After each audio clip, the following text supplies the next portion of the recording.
The star of the show was Megan Hausman, a former Playboy model. In 2005, I got discovered by Playboy, and they made me a cyber girl. If you're a Playmate, you're featured as a centerfold in the magazine. If you're a cyber girl, you're featured on their website.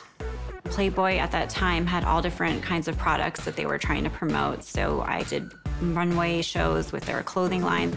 They had a Playboy concierge service, so they would fly me to different nightclubs. And you got to be on the permanent list to the Playboy Mansion parties, which was like a golden ticket. I love the Playboy world. I couldn't get enough of it.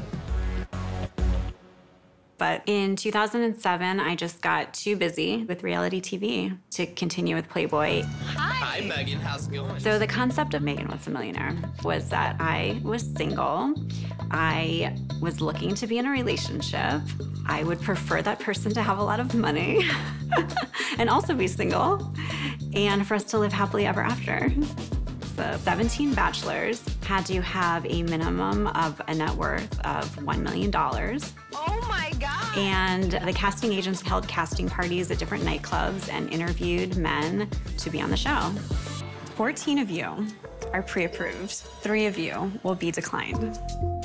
Ryan Jenkins lived in Calgary. It's a big, rich, wealthy oil town in the provinces in Canada. And he definitely had dreams of stardom, whatever it may be or whatever it took.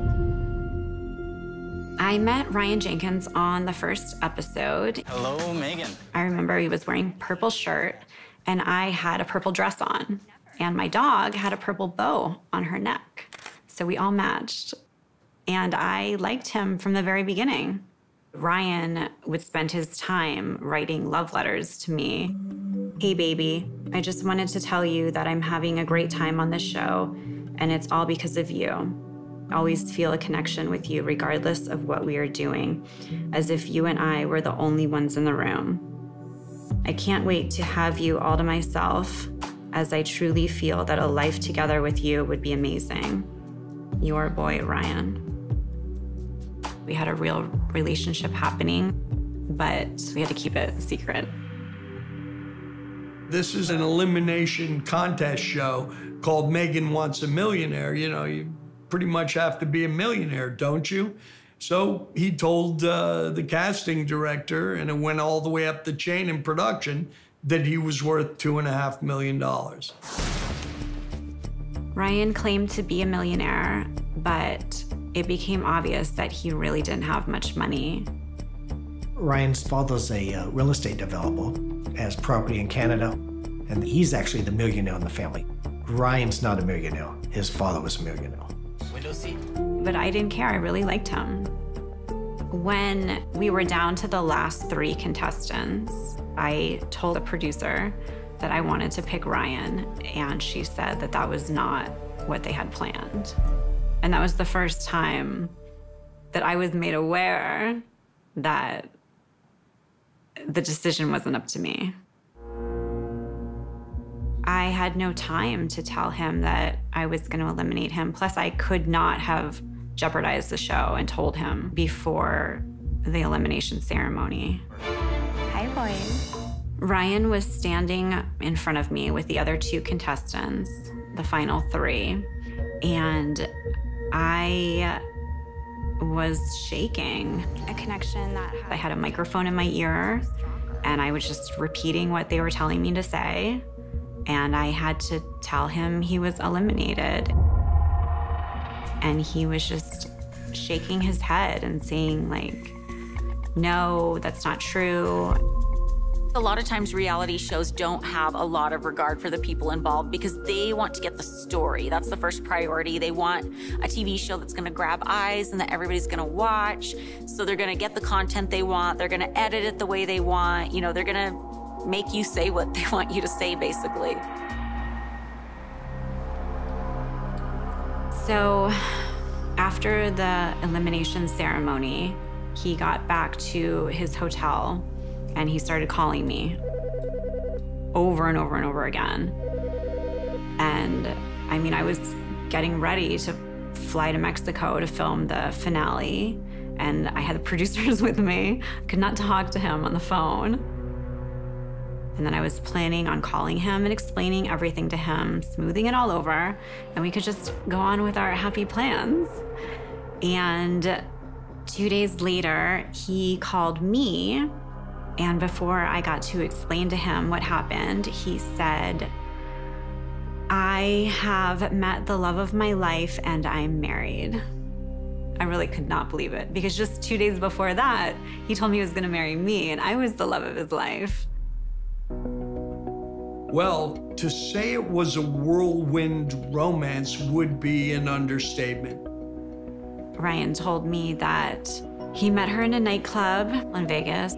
He asked her for her phone number. She put her phone number in his phone, and under the contact, she put her birthday. When he looked at the phone, he saw that it was also his birthday. They shared the same birthday, and he thought that that was a sign that she was the one, and he had to marry her. And that made Jasmine believe that they were meant to be. So they met on March 16th, and 2 days later, March 18th, 2009, they're married at the Little White Chapel in Las Vegas. Ryan thought that if he couldn't be married to me, he would find another Playboy model to be married to. I think a lot of men, particularly Ryan in this case, want to date a Playboy model or to have that kind of trophy on his arm to get a lot of attention or reflect that attention back on them. He presented himself as a very wealthy millionaire that was gonna be starring in a TV show that was gonna make him famous. She presented herself as a big model, you know, Playboy. And they had the idea that they were gonna be this showbiz couple in Vegas.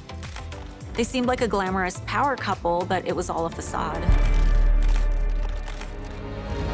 They kind of got married really quick without knowing each other that well.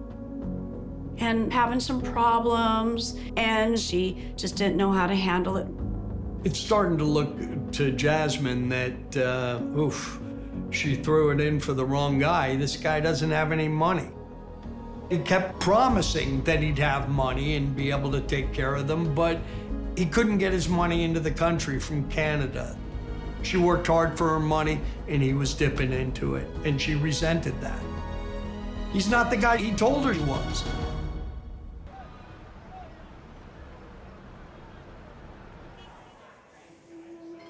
A couple weeks later, Ryan actually sent me this message from Vegas. "I got caught up after the show and made a hasty decision with a girl, as you know. But it's very obvious I am not with my soulmate here. If you'd like to see if there could be still something, we should talk." I just had a soft spot for him, and I felt like even if we weren't gonna have a relationship, I cared about him and I wanted to help him.